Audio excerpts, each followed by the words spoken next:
I think one of the things I'm actually going to do, just as a side note, because I can't mow, the seeds come in and I don't want to touch it, don't want to walk on it.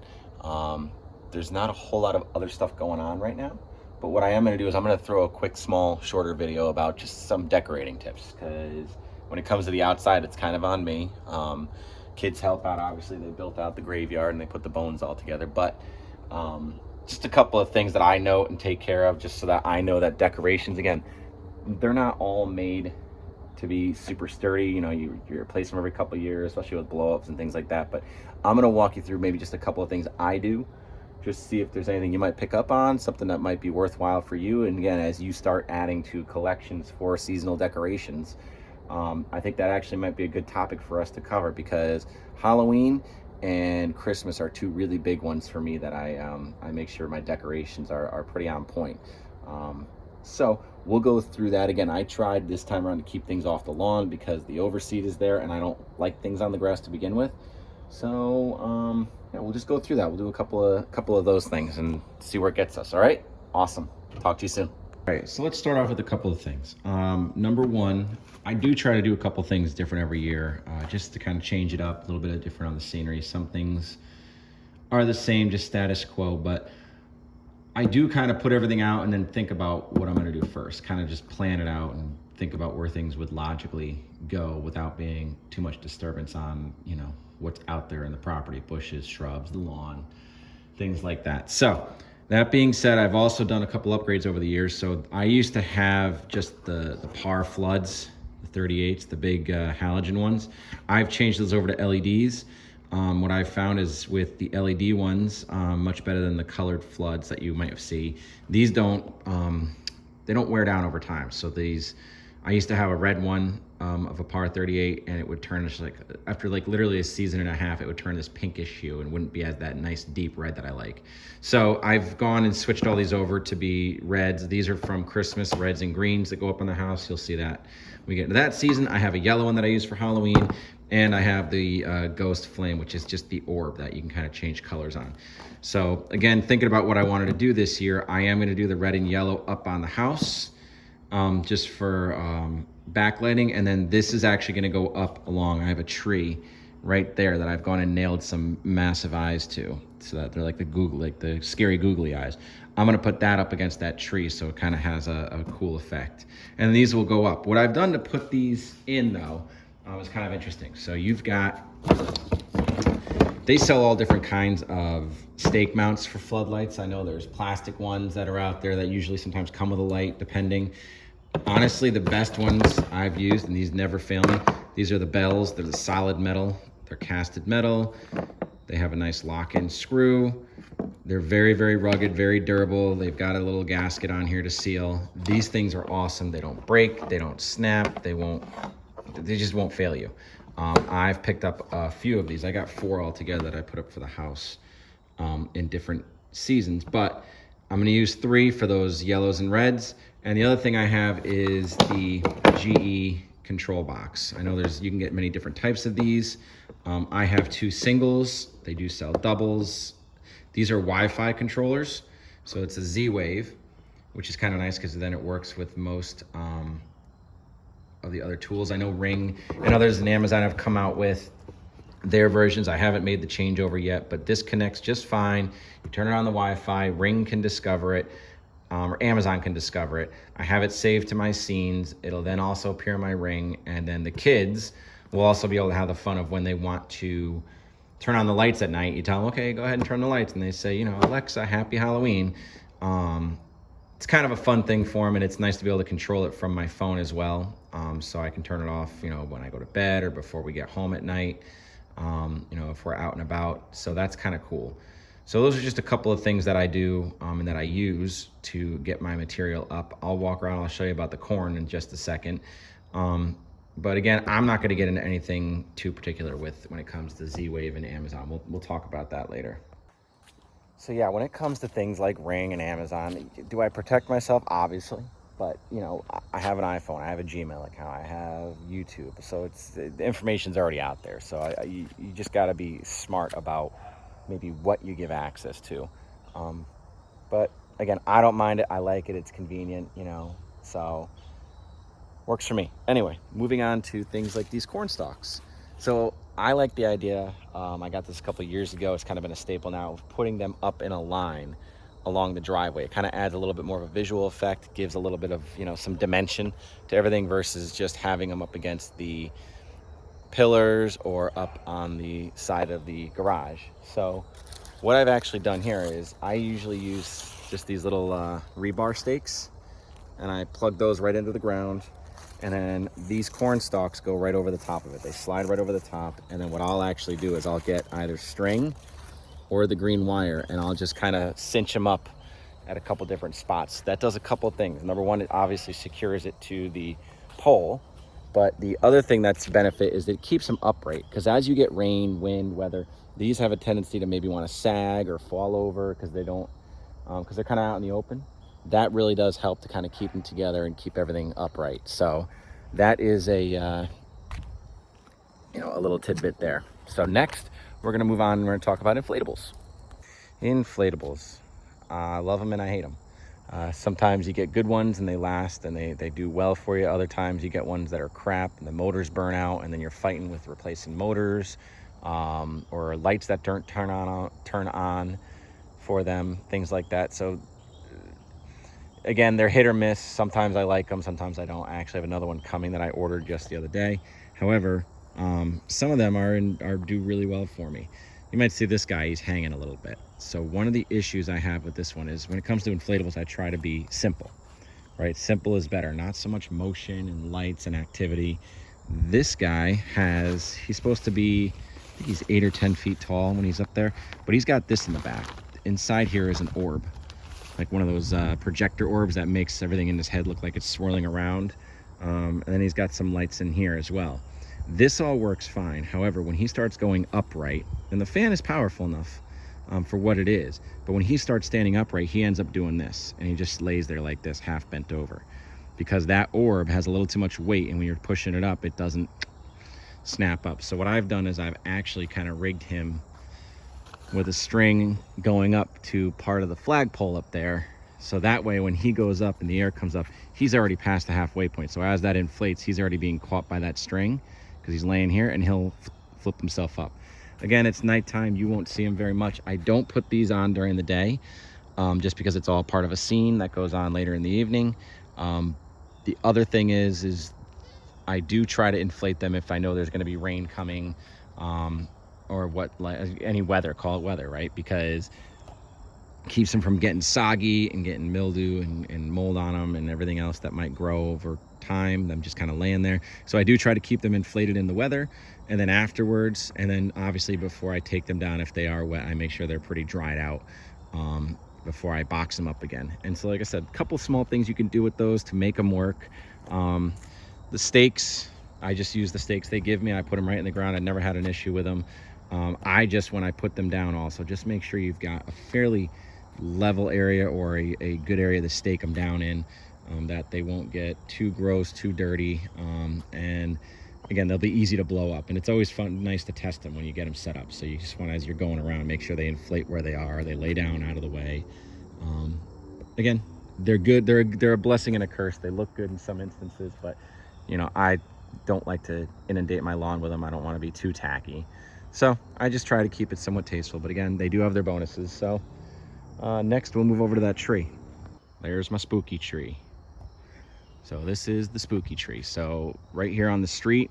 So I've put a flood on him before, like a red one. That's looked pretty good. I'm gonna try the orb, because that'll come out here and it'll be casted up into the tree, and you'll see this whole tree will be kind of have this swirling glow effect, which will be kind of cool. So that's a small little bit. We get those eyes at like the dollar store. You buy them and you come a couple packs, and so you can get different types of eyes, but they're kind of fun. Just a quick common nail right into through the eye itself into the tree. No big deal. And then I've got something that looks almost like a mouth because of where I've been cutting limbs. So that's it. That's an easy one. So I walk around here. Got my ghosts. Those are actually probably going to get retired this year. These little guys here, they served me well for basically a decade, but they're kind of getting shoddy, ratty. They're probably going to be done after this year. Graveyards. So bones, graveyards, tombstones. I used to bang my head against the wall trying to deal with tombstones. You know, you put the wooden stake behind it, and then you deal with putting some green wire on there. You try to tie them down, then the wind gets to them, blows them around, rips them apart, because it's just styrofoam. So a couple things that I do with these, and I changed it up this year, is I actually took my little trenching gardening tool and I dug out a little bit into the garden here, and then I just put them down in about, you know, a couple inches, and then just pack the dirt around them. These are now pretty solid. They're not going to go anywhere. They might get a little wet, but it's styrofoam, it'll dry. The other thing I've done is, if you look at this guy over here, he actually was originally just this color gray. So it was all this just light gray, kind of just blah. And so if you start ripping things apart, or styrofoam starts breaking on it, one of the things you can do is just grab some black spray paint. If you got some Rust-Oleum, which I did here, just kind of throw it around, spray it quick, and add some age to it, gives it a little bit more definition. I did it to pretty much all of them, and it's worked out well, and I really like it. It's kind of added some new life to these guys. Got my battery-powered skeletons there. Those are motion censored. And then I throw a orange light up in the overhang there, just again, kind of adds to the spookiness of there being that orange light. And I think that's about it for outside. So I'm gonna get into some wiring next. One thing I did forget to mention with these corn stalks. So I'm thankful enough to live near a farm. If you live near a farm, go there to get them. If you know someone who owns a farm, go there to get them. These bundles are insanely huge compared to what you get at Home Depot. So Home Depot, you get like 2-3 stalks for what, $7, $8, whatever dollars per stalk, and they look like kind of garbage. They're very chintzy. These came from our local farm. You can see they've put a ton in each batch, and they look really awesome. And they haven't died out yet, so these can actually stay up right up through Thanksgiving to kind of be part of my harvest theme that we do. So number one, get your stalks from a farm or somewhere local. Don't deal with Home Depot. Same with the hay bales. Look at the size of that bale compared to, you know, the ones you get at Home Depot that are maybe a third, maybe if not smaller. Maybe you like the small ones, fine. I like to go big. These are really awesome. They're not expensive. So again, local farm, that's where I get them from. That's where I recommend you do the same. Wiring. As you can see, I've got a lot of my wiring all kind of organized, not by color, more by length. So longest ones to the shorter ones in terms of what they do. They're all the same gauge, different lengths, obviously, like I just said. But what I like to do is I lay out all of the stuff that's electric, all the lighting, all the inflatables, all that kind of thing. And I will then figure out where the best route is for wiring. I've been replacing the boxes outside with the updated, more weatherproof and new GFIs that are weather rated. And that's been going well. I got 1-2 more to do on the side and the back. I'll get there before the party. However, I line everything all up to where I need it, and then I go and figure out the path of the wiring. So again, I got to make sure everything's connected right, wires to wires. And sometimes I used to try and hide it, but now it's not that big of a deal. I don't worry about burying the wires, so it works pretty well.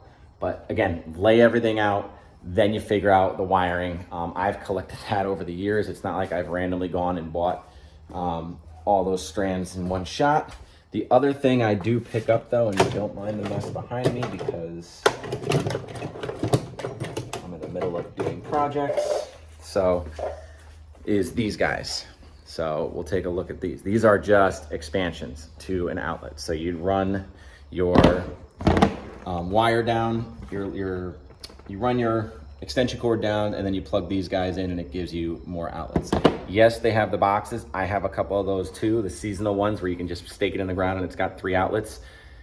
I do use those, but for when I'm just kind of running through the garden out here and I have to connect a couple to another short piece, I'll just grab one of these guys, lay it on the ground, and it does the job. So again, just more options you have. I know there's more wireless technology coming out in terms of box controls and things like that, so leave that to your discretion. But again, this has worked well for me. I will get into, and I'll show you when I wire this all up, what it kind of looks like, what my paths and leads are, and we'll move on from there. Hopefully the last time I do a point of or a note, I should say, is these lights, I'm gonna set them up now in the daytime, But I am going to come back out at night and I'm going to adjust them. So I like to put up lights at night because then you kind of get a real feel for what they should look like and if they are angled right, sitting right. Some people might just put them up and leave them and call it a day and think it's right. But again, I take that little extra step. I think it's worth it. If you set them up in the daytime, that's fine. But you might have to go out there at night and do a little adjusting in terms of where they're pointed, where they're actually staked in the ground, just so that they give the best effect. So I will put those up today, and at the very least get the lamp holders in place, and then I will come back and do these parts tonight, and we'll talk about that. I'll show you the nighttime when it's all lit up. All right, we've completed our wiring. We're just gonna do the final hookups, which we'll take care of later. As you can see, everybody here, I'm gonna neaten those up just a little bit, but I got my connector box that will plug in up here to the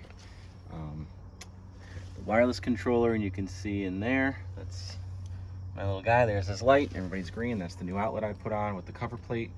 So I ran down a wire that came around to this one, wanted to stay away from the new grass. Another one that runs out to the tree light. You can see it over there. We've got another third strip that runs this way. So this one will take the floodlight, a set of ghosts, and then it runs down on a connection point here, ghost, and another flood. So again, I used one of those connectors there. I didn't use as much as I thought I was going to use because I think I did things a little differently this year, which, like I said, I like to do. And then those guys over there, that wire runs all the way over to the other side of the house, where I've got the wireless controller box on for that one already. You can see that's set up here. Like I said, I really like these boxes because they pull out with a big rubber gasket on them, and they make enough room for you to plug it in and still keep everything closed. So I've got that, and I'm just gonna, when I get the other box in, I'll connect everything together and we'll be all set. So we'll see what it looks like at night, and then we'll start adjusting some lamps. All right, we did a little adjusting here. Didn't touch these guys. That unfortunately does not turn off. I wish it did at certain points of the night. The homemade scarecrow is up, and you can see this guy. He's kind of creepy, but you'd be amazed what you can do with a little bit of PVC and a $1 store vinyl tablecloth with a sign and some spray paint. Pretty cool. We come over here and you got your corn stalks. There is the green glow light that waves around in the garage.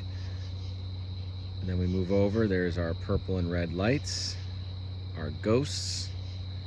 That's our newest addition that came in today.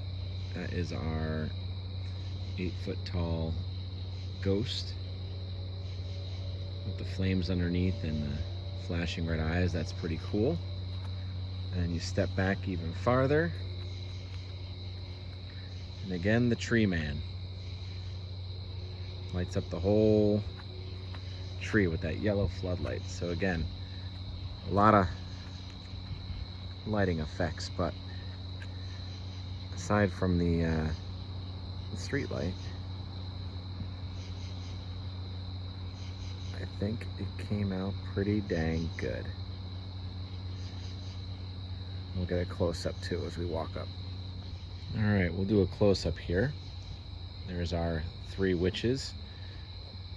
They do make a cackling noise if you turn them on. I don't, just because it's not tied to a sensor, so I just leave them with the LED lights on. And obviously you've got your different floods here. Can't forget the W on the witch. And then we come through as we go around all of this. We have our tombstones that I showed you before in the daytime, the purple light, our graveyard, the other graveyard, and again, like I said, the black spray paint really helps finish that off. We got our pirate captains and those orange bulbs up there just for effect. Our bat, just enough. Just enough. And I really didn't think I was going to put anything out in the yard, but I'll give that guy a pass. So that's what we ended up doing. It looks pretty good. This light's probably going to go on again. But hey, I'm happy with it. You probably can't even barely see my face. But happy Halloween, everybody. I hope some of this was helpful for some of you guys. And have a great holiday. We'll talk again soon.